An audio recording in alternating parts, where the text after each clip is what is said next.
Je suis le premier étudiant de la parole que tu veux donner ce matin. Amen. Et je te remercie parce que nos cœurs sont disposés pour recevoir pleinement ta parole.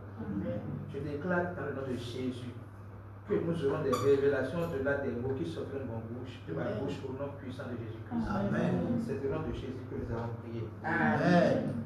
Acte 3.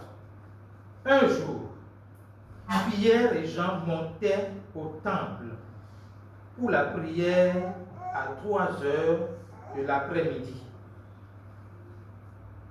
On était juste en train d'y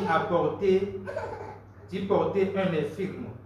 C'était un homme paralysé depuis sa naissance. C'était un homme paralysé depuis sa naissance. On l'installait tous les jours à l'entrée de la cour du temple, près de la porte appelée la Belle Porte, pour qu'il puisse demander l'aumône à ceux qui se rendaient au sanctuaire. Quand il vit Pierre et Jean qui allaient pénétrer dans la cour du temple, il leur demanda l'aumône. Les deux apôtres fixèrent il leur demanda l'aumône. Les deux apôtres fixèrent les yeux sur lui. Regarde-nous, lui dit-il. L'infirme les regarda fixement. Il pensait qu'il allait recevoir d'eux quelque chose. Soigner quelque chose.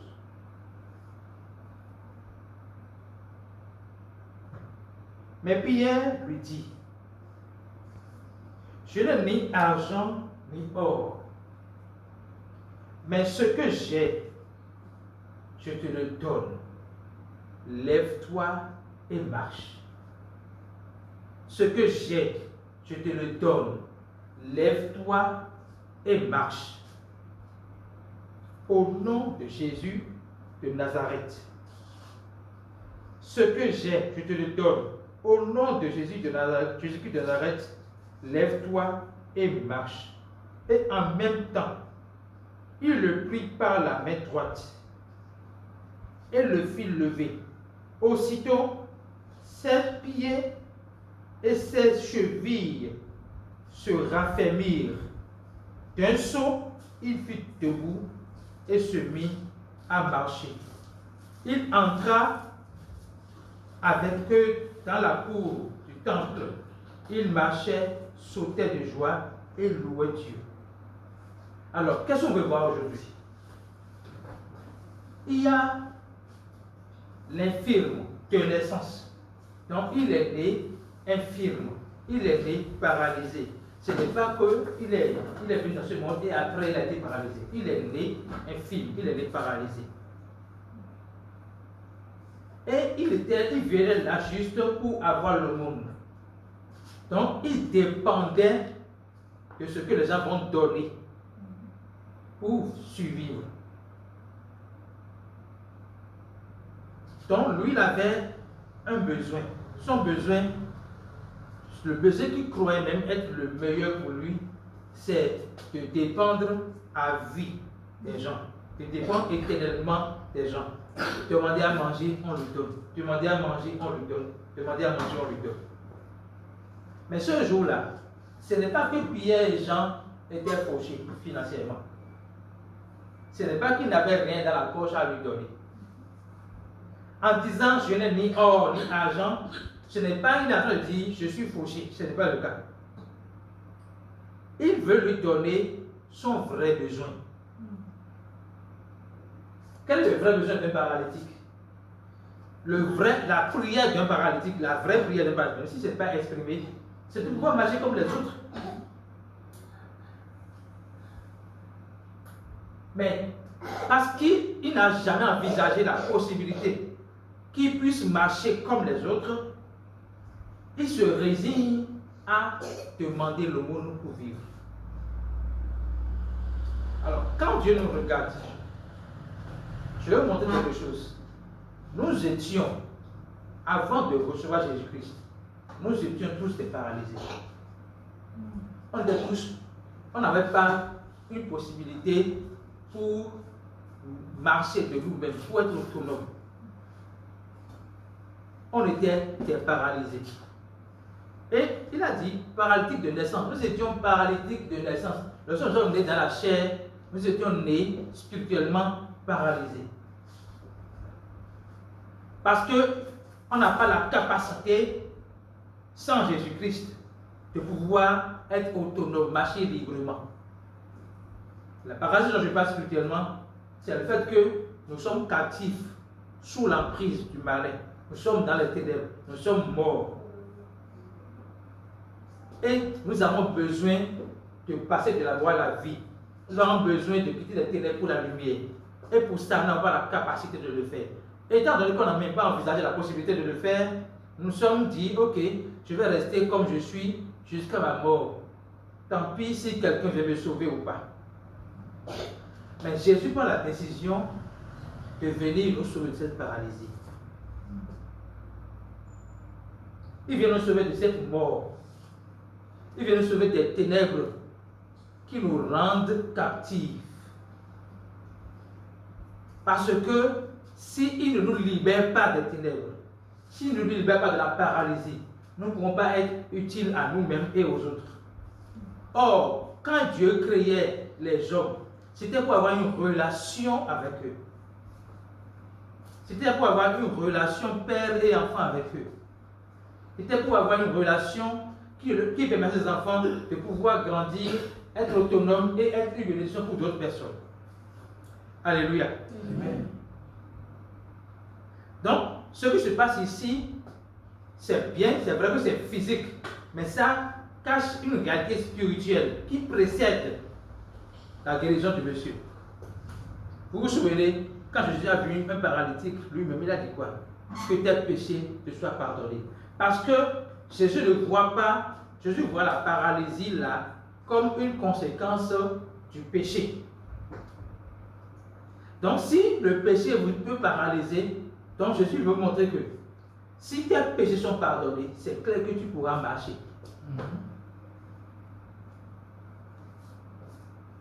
Les amis, nous allons prier aujourd'hui sur la base de la révélation que Dieu va nous communiquer.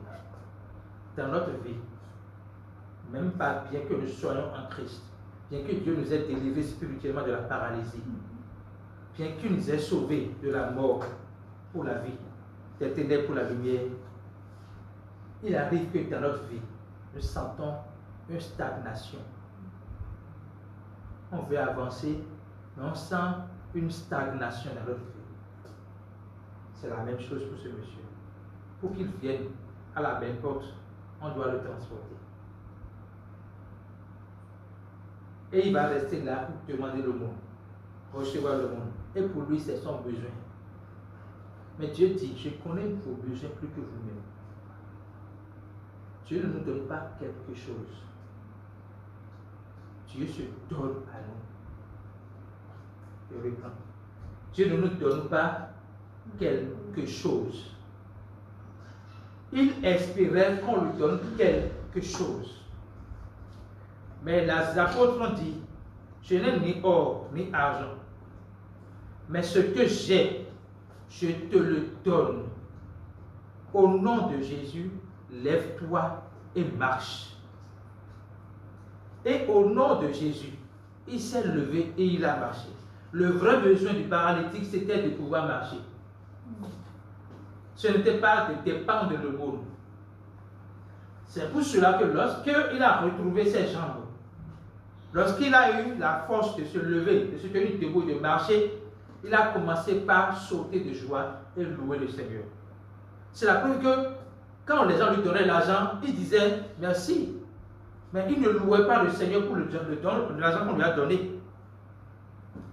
Notre gratitude doit s'appuyer sur ce que Dieu nous a donné de précieux, qui est la vie éternelle. Tout le reste, c'est bon. Mais ça n'a aucune valeur à côté de la vie éternelle. Lisons 1 Pierre 1,18. 1 Pierre 1,18, s'il vous plaît. Je vais voir ça rapidement. 1 Pierre 1,18.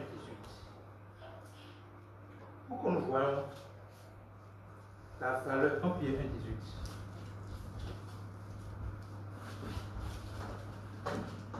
Vous avez été libérés de la manière futile de vivre que vous ont transmise vos ancêtres. Et vous savez à quel prix. Ce n'est pas les biens périssables comme l'argent et l'or. Vous avez été délivrés de votre manière de penser, d'une manière de penser erronée. Et vous savez à quel prix. Donc il me dit, le prix là que j'ai payé, ce n'est pas avec les choses périssables, l'or et l'argent. Et il précise, ce n'est pas avec les choses périssables, comme l'or et l'argent.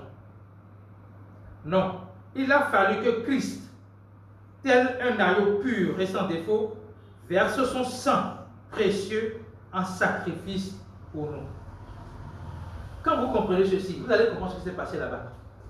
Quand il disait, au nom de Jésus, lève-toi et marche, il a dit d'abord, je n'ai ni or ni argent. Parce que l'or et l'argent sont périssables. Même si les médecins te donnent la capacité de marcher, tu dois tout le temps être dans la rééducation. Aller voir si les prothèses sont bien placées. Tout le temps. Mais quand Jésus, par son sacrifice à la croix, te donne la liberté, c'est pour toujours. Alléluia.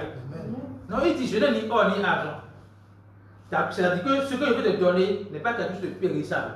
Tu ne pourras pas perdre le fait que tu retrouves tes jambes. Impossible. Ce que je veux te donner n'est pas quelque chose de temporaire. C'est quelque chose d'éternel. Ce que je veux te donner, ce n'est pas une chose, c'est une personne. Il dit, au nom de Jésus, lève-toi et marche. Et le paralytique a retrouvé ses jambes et il a marché. Au nom de Jésus signifie quoi? Au nom de Jésus signifie quoi? Au nom de Jésus signifie ce qu'on voit ici dans le verset 19. Ce n'est pas les choses périssables comme l'or et l'argent, non. Il a fallu que Christ, tel un agneau pur et sans défaut, verse son sang précieux en sacrifice pour nous. Au nom de Jésus, fait référence au sacrifice de Jésus-Christ pour nous. Dans le nom de Jésus, quand on dit au nom de Jésus, on appelle, on fait référence à sa mort pour nos péchés, au sacrifice qu'il a accompli à la croix pour nous. On fait référence à sa résurrection. Donc, quand il disait au nom de Jésus, il englobait le sacrifice, la crucifixion, l'ensevelissement et la mort de Jésus à la croix. Au nom de Jésus, lève-toi et marche. Je disais tout à l'heure que nous sommes délivrés de la paralysie spirituelle parce que nous avons cru en Jésus-Christ. Il nous a passé de la mort à la vie, des ténèbres à la lumière. Alléluia. Mais dans notre vie, il y a des moments où nous sentons une stagnation sur tel plan. Nous allons élever la voix pour dire, Seigneur, si par ton sacrifice, ne répétez pas possible. Vous comprenez, on va prier. Si par ton sacrifice,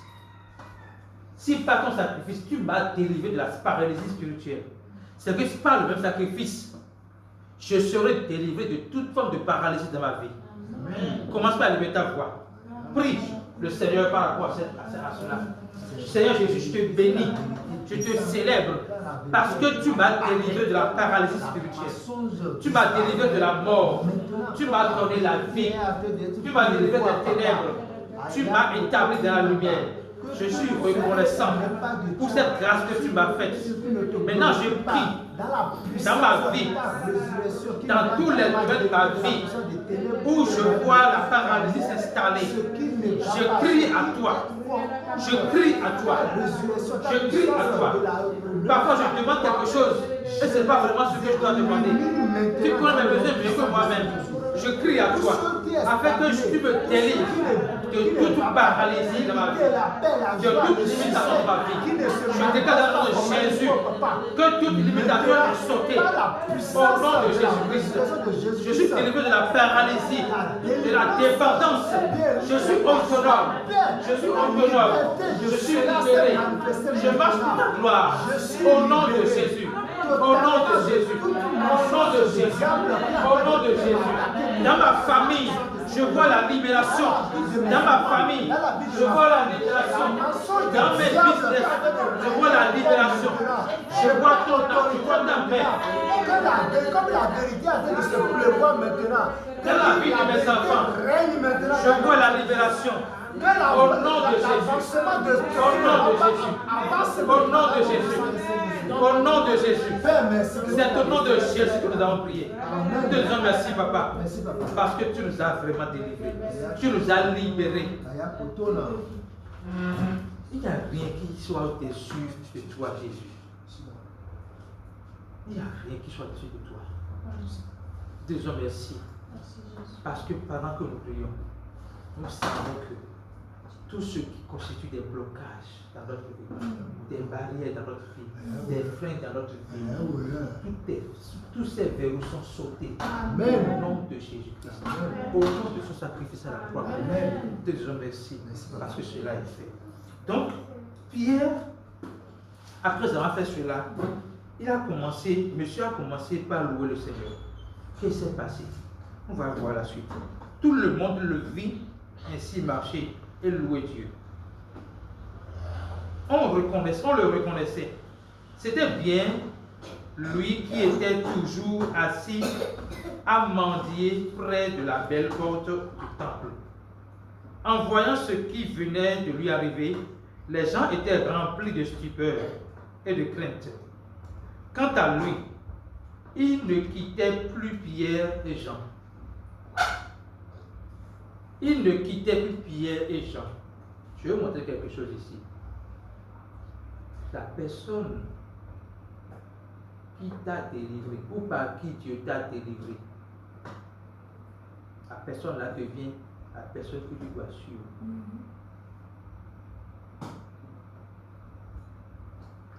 Dans notre cas,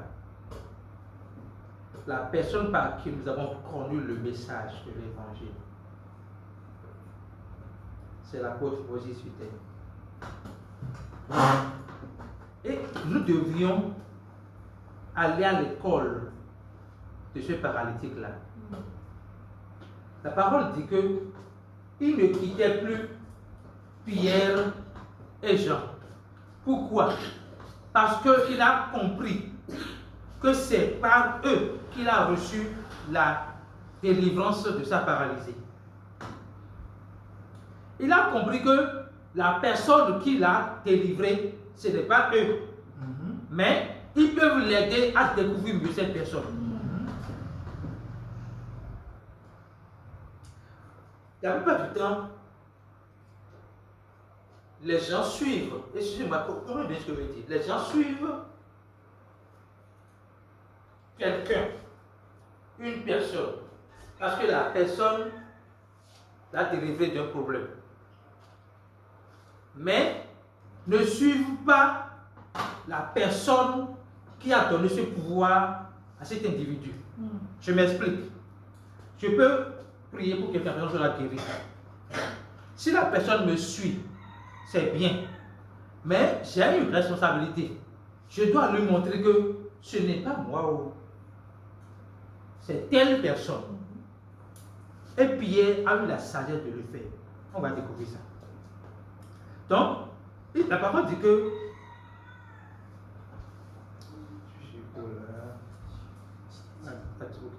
la parole dit que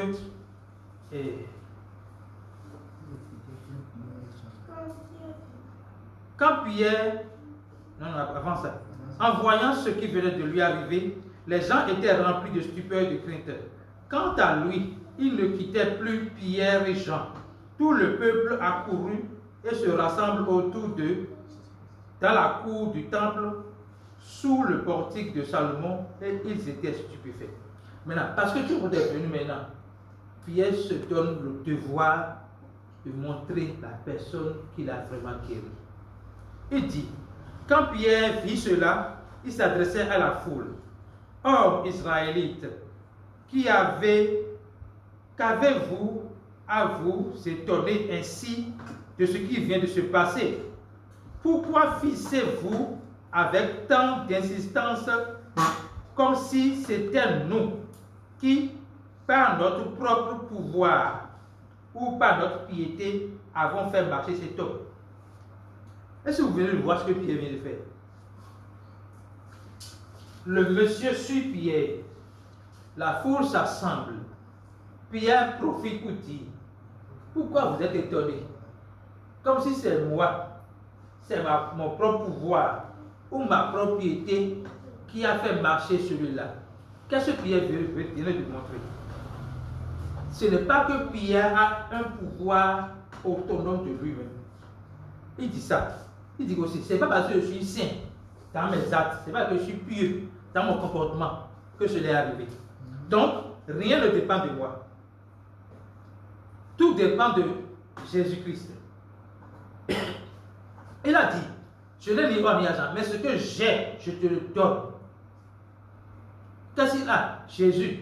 Quand il a donné Jésus, il montre qu'en fait, ce n'est pas moi qui ai prié pour toi et tu es guéri. C'est Jésus qui l'a fait. Et il l'a fait pas maintenant, depuis qu'il est mort là-bas. Alléluia. Amen. Il dit, il ajoute, pourquoi nous fixez-vous avec tant d'insistance comme si c'était nous qui, par notre propre pouvoir ou notre piété, avions fait marcher cet homme? Non, c'est le Dieu d'Abraham, d'Isaac et de Jacob, le Dieu de nos ancêtres, qui vient ici de manifester la gloire de son serviteur Jésus-Christ. Ce Jésus que vous avez livré à Pilate et renié devant lui alors qu'il était décidé de le remettre en liberté. Oui, vous avez renié celui qui est saint et juste. Vous avez renié celui qui est saint et juste. Alléluia. Amen. À sa place, vous avez demandé comme faveur la libération d'un meurtrier. Ainsi, vous avez fait mourir l'auteur de la vie. Mais Dieu l'a ressuscité d'entre les morts. Vous avez fait mourir l'auteur de la vie. Mais Dieu l'a ressuscité d'entre les morts. Le message de ce matin, c'est la première chose, Dieu est venu nous délivrer de nos paralysies. Amen. Dès que cela est fait, nous devons savoir que c'est Jésus qui l'a fait. Ce n'est pas un être humain. Ce n'est pas moi. Parce que j'ai prié et c'est arrivé, ce n'est pas moi. C'est Jésus-Christ qui l'a fait. Nous devons être conscients. Donc, le fait qu'il suivait Pierre et Jean ne veut pas dire qu'il avait le focus sur Pierre et Jean comme modèle. Mais il avait le focus sur Pierre et Jean. Il avait le focus sur Jésus-Christ qui a donné ce pouvoir à Pierre et Jean. Alléluia. Amen. Donc, Pierre n'est pas tombé dans le piège de dire, ah, comme il me suit, je vais montrer que c'est moi. Non. Il a dit, ce n'est pas moi. Ce n'est pas mon pouvoir. Ce n'est pas ma capacité. Ce n'est pas non plus ma piété. Parce que les gens, vous savez, dans le corps de Christ, quand les gens veulent prêcher, qu'ils sont guéris, des malades, qu'est-ce qu'ils disent? J'ai fait 21 jours de jeûne. Et le Seigneur m'a dit, va maintenant guérir. Et ils appuient, le témoin s'est appuyé sur ce temps-là de jeûne qu'ils ont eu. J'ai lu des livres comme ça, où la personne a fait 21 jours, 40 jours de jeûne. Et après, quand il est sorti, il a vraiment guéri des malades. Mais dans son témoignage, c'est toujours le jeûne là qu'il a fait. Non. Ce n'est pas Jésus quoi. C'est Jésus, en fait c'est Jésus qui guérit, mais le focus n'est pas mis sur Jésus par son sacrifice. Le focus est mis sur le sacrifice que lui a fait dans son jeûne. Vous comprenez un peu ça? Pierre n'a pas cherché à faire cela. Pierre a dit, ce n'est pas moi, ce n'est pas ma piété. Ce n'est pas parce que j'ai jeûné. C'est parce que j'ai prié. C'est parce que j'ai pris un temps de jeûne. Non. Notez bien, il venait juste de recevoir le baptême de cet esprit. Donc, ce n'est pas qu'il a pris le temps de jeûner, de prier, non. Partout où il va. Enfin, est-ce qu'en venant au temple, il pensait qu'il allait voir un paralytique là? Il ne pensait pas. Mais il a vu le paralytique. Et il a déclaré, ce que j'ai, je te le donne, lève-toi et marche. En même temps, il ne s'est pas approprié la gloire. Aujourd'hui, c'est vrai que Jésus nous a donné sa gloire. Il ne nous a pas donné sa gloire pour qu'on s'approprie sa gloire. Il nous a donné sa gloire pour que nous étendions sa gloire sur les autres. Mais en montrant aux autres que la gloire là est unique. Ce n'est pas moi, c'est Jésus-Christ qui est la gloire. Alléluia. Donc, il fait savoir que ils ont fait mourir l'auteur de la vie. Et mais Dieu l'a ressuscité dans les morts. Qu'est-ce que cela signifie? Jésus n'a pas d'élément. Jésus est la vie. La mort ne peut pas l'engloutir. Et je vais compris encore. Tous les domaines dans lesquels nous sentons la mort, où nous sentons une marche à reculons, nous allons prier que le Dieu de la résurrection qui est Jésus-Christ ramène à la vie tout ce qui est bon, que ce soit le ciel, que ce soit le organe. Commence par prier. Père, je te dis merci parce que tu es l'auteur de la vie et la mort n'a aucun pouvoir sur toi. C'est pour cela qu'après ta mort, ton ensevelissement, tu es ressuscité. Tu es vie et résurrection.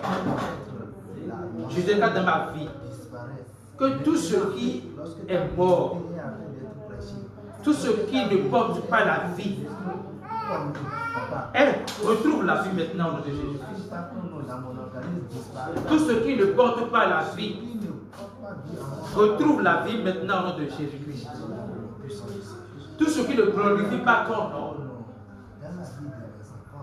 dans ma vie, dans mon corps, dans mes pensées, dans mes paroles, je déclare dans le nom de Jésus que cela retrouve la vie. Tu es auteur de la vie et c'est toi qui vis en moi. Que seule la vie règne en moi. Que ta vie règne dans mes pensées. Que ta vie règne dans ma mentalité. Que ta vie règne dans mes paroles. Que ta vie règne dans mes actions. Dans la vie de mes enfants, ta vie règne. Dans la vie de mon épouse, ta vie règne. Dans la vie de ma famille, ta vie règne. Dans mon entreprise, ta vie règne. Dans mes initiatives, ta vie règne. Au nom puissant de Jésus-Christ. C'est le nom de Jésus à prier. Donc, il dit, vous avez fait mourir l'auteur de la vie, mais Dieu l'a ressuscité. Et Jésus est la seule personne qui, après sa mort, est revenue à la vie. C'est la preuve qu'il est Dieu. C'est la preuve qu'il est Dieu. Alléluia. Amen. Maintenant, il dit, c'est parce que nous croyons en Jésus. Il a voulu d'expliquer le miracle. C'est parce que nous croyons en Jésus que la puissance de ce Jésus que nous avons invoqué a rendu cet homme que vous voyez et que vous connaissez la force de se tenir debout. Oui, cette foi est efficace par Jésus. Cette foi qui est efficace par Jésus a donné à cet homme une parfaite guérison, comme vous pouvez vous en rendre compte vous-même. Qu'est-ce que Pierre essaie de faire? Vous savez, lorsque nous guérissons quelqu'un, lorsque nous délivrons quelqu'un sur une maladie de quelque chose, on ne prend plus le temps de prêcher la bonne nouvelle à la personne. C'est-à-dire que la personne est guérie physiquement, mais reste non sauvée. Mais Pierre profite de la situation là pour prêcher l'évangile. Vous savez, tout ce que Pierre dit, c'est focus sur le sacrifice de Jésus-Christ, sa mort, sa résurrection, pour prêcher l'évangile, afin que le monsieur, comme les autres qui étaient là, entendent l'évangile pour recevoir le salut. Alléluia. Amen. Alléluia. Amen. Donc Pierre profite de la guérison pour prêcher l'évangile. Il n'y a pas une formule spécifique. Vous pouvez trouver une personne qui est malade. Vous pouvez décider de lui prêcher la bonne nouvelle d'abord avant de le guérir. Vous pouvez décider de le guérir et après de lui prêcher la bonne nouvelle. Il n'y a pas une formule, il n'y a pas un standard. Le Seigneur nous donne la liberté de guérir la personne, de poser la main sur la personne, de faire manifester la puissance de Dieu sur la personne. Mais après, de lui expliquer la puissance là. Ce qui s'est passé avant que la personne trouve la guérison, c'est parce que Jésus-Christ est mort pour la personne. S'il croit, il est sauvé en plus d'être guéri. Mais si on ne le fait pas, on va juste prendre un miracle qui n'a pas sauvé la personne. Jésus n'a pas sauvé le monde par le miracle. Et le vrai miracle que Jésus a fait pour sauver le monde, c'est sa résurrection. Sans la résurrection de Jésus, notre foi sera faite. Donc, si nous démontrons la puissance de Dieu, sans montrer d'où vient cette puissance à la personne ou aux gens qui entourent la personne, c'est comme si nous venons de montrer, nous faisons un one-man show. Jésus n'est pas dans un one-man show. Il n'est pas dans la discrétion, il n'est pas dans le spectaculaire. Il est dans le surnaturel. Il n'est pas dans, moi j'ai guéri 1000 personnes, non. Combien de personnes sont sauvées par toi? Ce qui importe, premièrement à Dieu, c'est le salut de la personne. Alléluia. À présent, mes frères, je sais bien que vous avez agi sans savoir ce que vous faisiez, aussi bien vous que vos chefs. Mais Dieu a accompli de cette manière ce qu'il avait annoncé d'avance à tous les prophètes. Le Messie qu'il avait promis d'envoyer devrait souffrir. Mais donc, changez et tournez-vous vers Dieu pour qu'il efface vos péchés. Vous voyez, il continue de prêcher. Maintenant, changez et tournez-vous vers Dieu. Changer veut dire quoi? Ce n'est pas d'abord changer, c'est pas d'abord changer de comportement. Changez votre mentalité. Changez, acceptez que vous ne pouvez pas vous sauver. Il dit, changez et tournez-vous vers Dieu. Et il effacera tous vos péchés. Pourquoi? Parce que Jésus-Christ a ôté le péché du monde. Et quand on croit en Jésus-Christ, nos péchés sont effacés. Nos péchés sont effacés. Alléluia. Amen.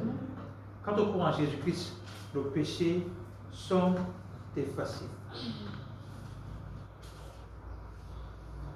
Alléluia. Alors, le Seigneur Jésus nous accordera des temps de repos et vous enverra celui. Alors Dieu, le Seigneur, vous accordera des temps de repos et il vous enverra celui qu'il vous a destiné comme Messie, Jésus-Christ. C'est ma future. C'est-à-dire, il parle à ceux qui sont en train de l'entendre. S'ils acceptent instantanément, ils reçoivent Jésus-Christ dans leur cœur. Alléluia. Alléluia. Donc, je vais poursuivre. En attendant, il doit demeurer au ciel, jusqu'au jour où l'univers entier sera restauré, comme Dieu l'a annoncé depuis les siècles par la bouche de ses prophètes. Ainsi, Moïse a dit qu'il doit demeurer au ciel. Dieu, Jésus va demeurer au ciel jusqu'au moment où tout le monde sera restauré. Parce que la venue de Jésus dépendra du fait que tout le monde a entendu l'évangile et est sauvé. Alléluia. Le Seigneur Dieu suscitera pour vous, au milieu de vos compatriotes, un prophète qui sera comme moi. Vous écouterez tout ce qu'il vous dira. Celui qui refuse d'obéir à ce prophète sera exclu de mon peuple par la mort. Ça, c'est une prophétie donnée par Moïse depuis l'Ancien Testament. Il dit, Dieu enverra un prophète comme lui. Je vais faire un rectificatif. Jésus n'est pas un prophète comme Moïse. Mais Moïse ne peut que dire ça là. Ok? C'est pas qu'il a tort de le dire. Jésus n'est pas un prophète comme Moïse. Jésus est le Christ. Et il a voulu déconstruire cela pour une fois pour de bon. Il a demandé à ses disciples, qui dit-on que je suis? La réponse qu'ils ont donnée en résumé, c'est que tu es un prophète. Mais il dit, ok, pour les gens, je suis un prophète, d'accord. Mais pour vous, donc si pour les gens, même du temps de Jésus, Jésus est un prophète, Moïse aura raison de dire que c'est un prophète. Maintenant, il dit pour vous, qui je suis? Pierre, par révélation, dit, tu es le Christ, le Fils de Dieu vivant. Même quand Pierre disait cela, il ne comprenait pas ce qu'il disait. Pourquoi? Parce que ce n'est pas de lui qu'est venue la réponse. C'est Dieu qui lui a communiqué la réponse. C'est encore Jésus qui lui a communiqué la réponse. Je suis le Christ, le Fils de Dieu vivant. Jésus a commencé à lui expliquer maintenant. Parce que je suis le Christ, je dois mourir. Je dois être enseveli et ressuscité le troisième jour. Pierre dit non, jamais, ça ne doit pas arriver. Et il dit arrête de voir Satan. Et Pierre dit ici, il dit, ce qu'il dit ici, là, vous devez comprendre. Il dit d'abord, lorsque le prophète va venir, vous écouterez ce qu'il va dire. Ok? Deuxième chose, il dit, celui qui refuse d'obéir à ce prophète sera exclu de mon peuple par la mort. Qu'est-ce qu'il a dit? En fait, tous ceux qui ont accepté Jésus-Christ étaient morts avant d'accepter Jésus-Christ. Vous comprenez? Donc, quand ils ont accepté Jésus-Christ, ils sont passés de la mort à la vie. Dans ceux qui ont refusé, qu'est-ce que ça veut dire? Ils continuent dans leur mort. Ce n'est pas que on va les tuer. Ce n'est pas que Dieu est en train de dire ici, vous serez tués. Vous êtes déjà morts. C'est vrai, vous marchez, mais vous êtes déjà morts. Jésus a clairement dit à quelqu'un, laissez les morts enterrer le mort. Donc Jésus parle, il y a deux types de morts. Il y a le mort qui peut marcher, qui a la force de soulever un cercueil et aller enterrer un autre mort qui ne peut pas marcher. Donc en disant, vous serez morts, ce n'est pas, ils seront tués. Il a dit, vous êtes déjà morts. Vous avez intérêt à recevoir Jésus-Christ pour passer de la mort à la vie. Mais si vous ne le faites pas, vous demeurez dans votre mort. Mais Dieu veut que tout le monde passe de la mort à la vie. Dieu veut que tout le monde soit sauvé pour pouvoir bénéficier de sa grâce et manifester la vie de Dieu sur la terre des vivants. Pour tous les prophètes qui ont parlé depuis Samuel et ses successeurs ont annoncé aussi d'avance les temps que nous vivons aujourd'hui. Vous êtes les héritiers de ces prophètes et les bénéficiaires de l'alliance de Dieu que Dieu a conclue avec nos ancêtres lorsqu'il a promis à Abraham. Toutes les familles de la terre seront bénies à travers ta descendance qui est Jésus-Christ. C'est pour vous, en premier lieu, que Dieu a ressuscité Jésus-Christ. Il vous l'a envoyé pour vous bénir en détournant chacun de vous de ses mauvaises actions. Alléluia. Amen. Le Seigneur, vous allez voir, je conclue ici, dans ce récit-là, Moïse, après avoir guéri le paralytique, a pris tout le reste du temps pour prêcher l'évangile. C'est le contraire de ce qui se passe dans les églises aujourd'hui. On prend tout le temps pour dire qu'on délivre les gens, des démons, des esprits, des trucs comme ça. Mais il n'y a pas le temps pour prêcher l'évangile, pour faire entendre le message qui sauve, le message qui délivre réellement. Parce que ce qui se passe dans les églises, c'est même pas la délivrance, c'est chasser le démon. Mais quand tu chasses un démon et que tu ne t'établis pas dans la personne, le Saint-Esprit, par l'évangile qui va écouter, la parole fait savoir que le démon va chercher d'autres personnes plus fortes que lui, d'autres démons plus forts que lui, et ils viendront habiter en toi. Il ne sert à rien de chasser les démons sans établir dans la personne le Saint-Esprit par l'évangile que vous prêchez. Alléluia. Donc le Seigneur nous appelle ce matin à croire que c'est lui qui nous délivre pour que nous puissions aller délivrer. Mais quand nous délivrons, nous devons savoir que ce n'est pas notre capacité, ce n'est pas notre propre pouvoir, ce n'est pas notre piété, mais c'est Jésus-Christ. Et nous devons le dire haut et fort, sans honte. L'orgueil est entré dans le corps de Christ, parce que les gens veulent montrer que c'est eux qui ont la puissance et les autres personnes n'ont pas la puissance. Mais c'est une seule personne qui a la puissance, c'est Jésus-Christ. Levons nos cheveux. Levons nos cheveux.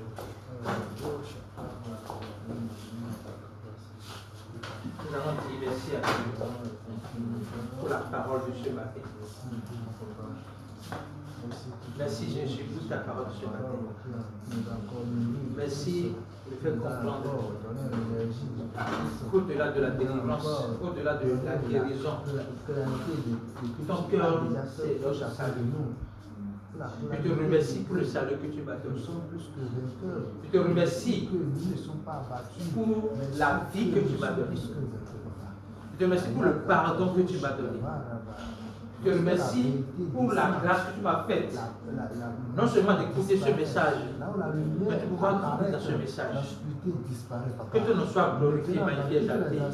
Maintenant, merci Jésus pour ta grâce. Merci Jésus pour ta grâce. Merci Jésus pour ta grâce. Au nom de Jésus, nous allons prier. Amen. Nous allons prier maintenant pour que l'évangile de Jésus-Christ puisse être prêché à temps et à contre-temps. Que notre focus ne soit pas sur la puissance de Jésus-Christ, mais sur son évangile.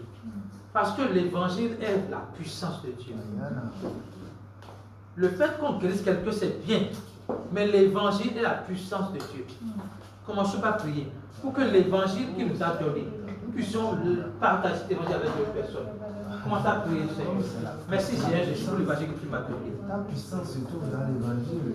Devant le besoin des hommes. La guérison dépend de la Devant le besoin des hommes. Qui est la puissance de l'évangile. Ta vraie solution, c'est le salut.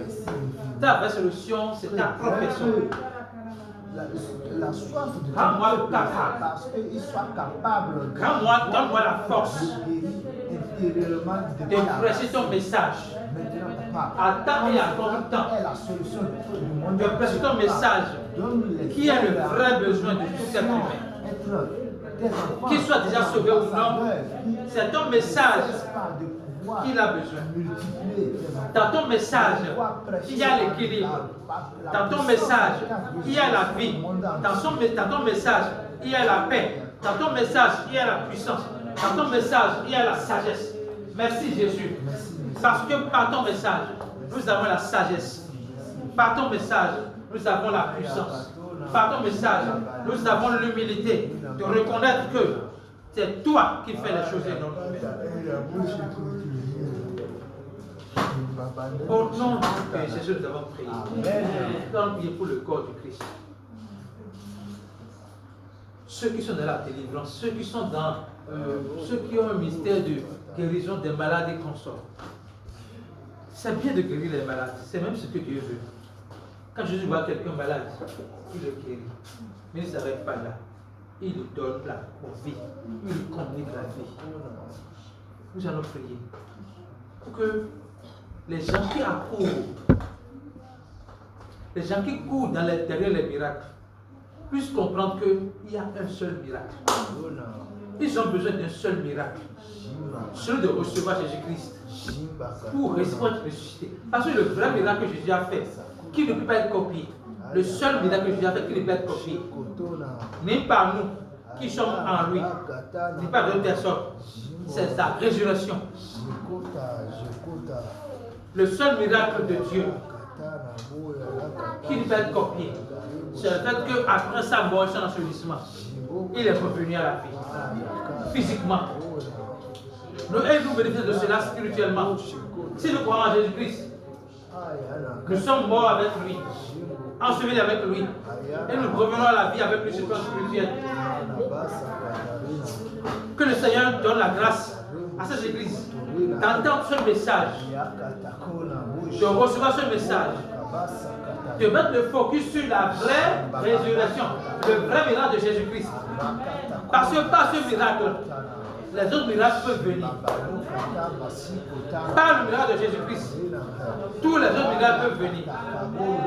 Merci Jésus d'accorder l'opportunité à toutes les églises du monde entier qui n'ont pas encore un focus sur ce message, de trouver des ouvriers sur leur chemin qui leur accordent l'opportunité d'écouter ce message et d'être enracinés dans ce message, de porter ce message. Seigneur Jésus, Tu as prophétisé que tu vas élever des personnes. Tu vas choisir des personnes qui vont porter ton message. Des personnes qui vont être obsédées par l'envie de partager ton message à quand et à quand tout temps.